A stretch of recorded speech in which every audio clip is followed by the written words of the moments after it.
Сәлем баршаңызға. Бүгін сіздерге чебурек рецептімен бөлісемін. Ең алдымен суымызға картошкамызды, тұзымызды салып қайнатамыз.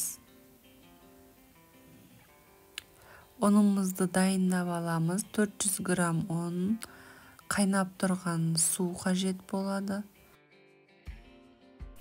Қайнап тұрған су дайындаймыз. 200 мл. Қараңыздар, буы шығып тұр. 1 чайне қасық тұз саламыз. Жақсылап араластырамыз. 2 ас қасық өсімдік майын құямыз.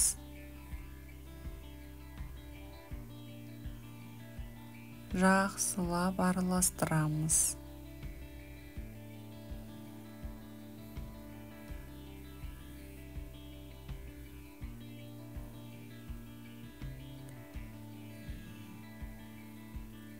Енді аз мөлшерде ұнымызға құйып, қамыр илейміз. Бәрін бірден құйып жібермейміз. Бұл қайнап тұрған су.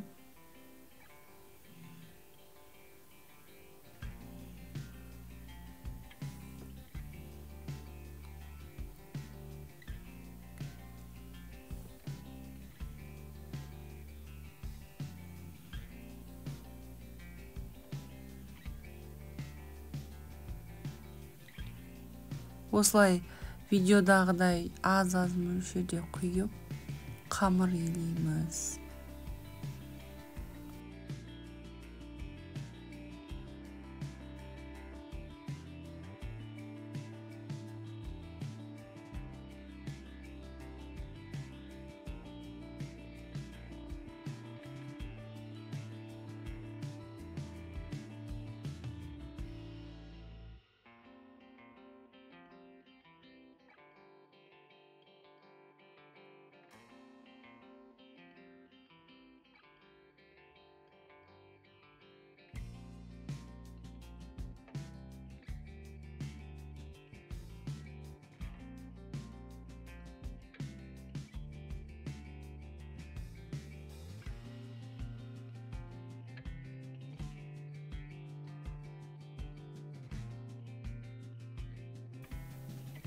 Илеп аламыз. Қараңыздар, жұмсақ болу керек.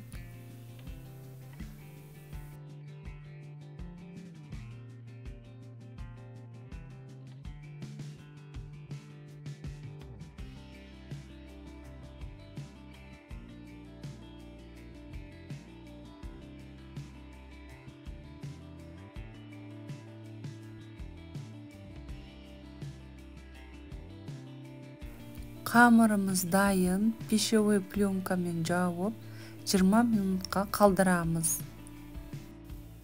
Қамырымыз дайын болғанша біз пиязымызды қуырып аламыз. Картошкамызды да дайындап аламыз, начинкасын. Тапамызды қыздырып, өсімдік майын құямыз. 2 орташа ұсақтап туралған пиязымызды салып, алтын түстес болғанша қуырамыз.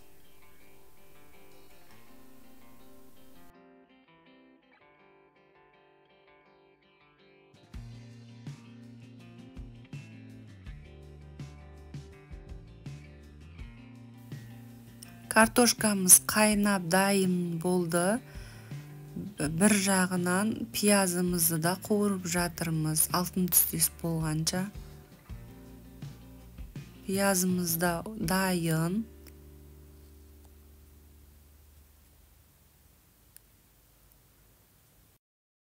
Қайнаған картошкамызды еземіз.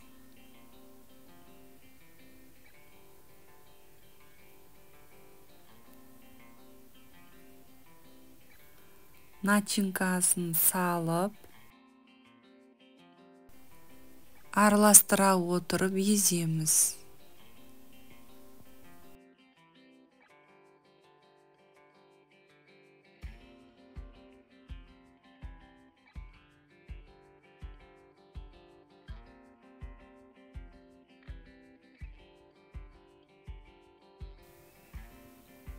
Дәміне қарай тұзымызды саламыз. Араластырып, қара бұрышымызды саламыз дәміне қарай. Араластырып отырып еземіз. Пюреміз дайын болды. Қамырымыз дайын. Жұп-жұмсақ қамырымыз дайын болды. Жақсылап илеп аламыз, домалақ қылып.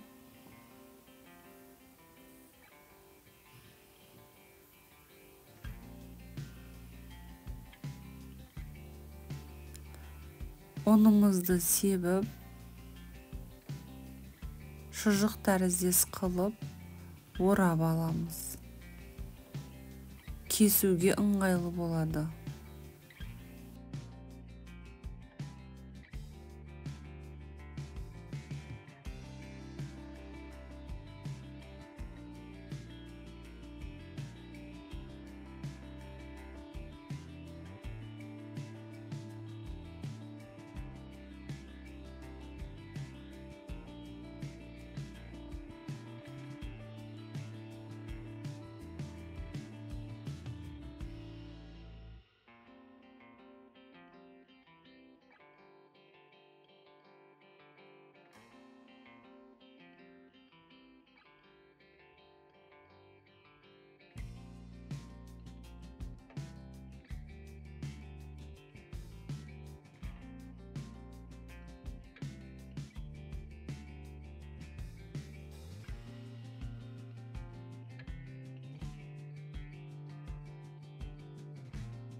Қамырымызды домалақ қылып, формамызға келтіріп аламыз.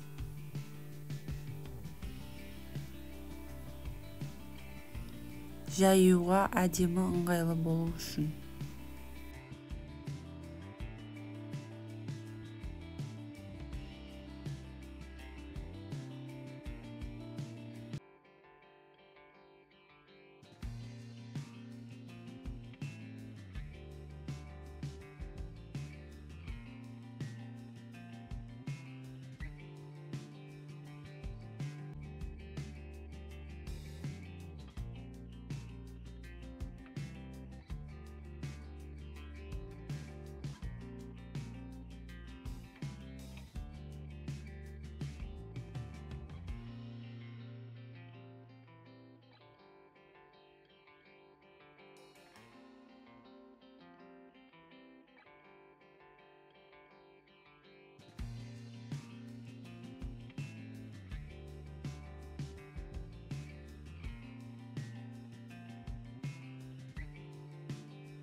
Кызып турган майымызда кууруп аламыз.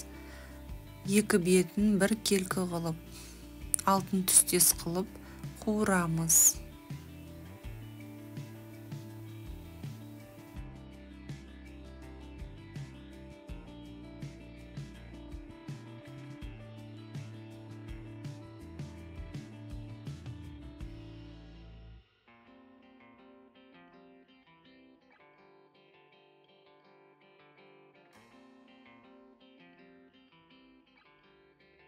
Экинчи бетинде биркелки кылып, алтын түстес болганча куурамыз.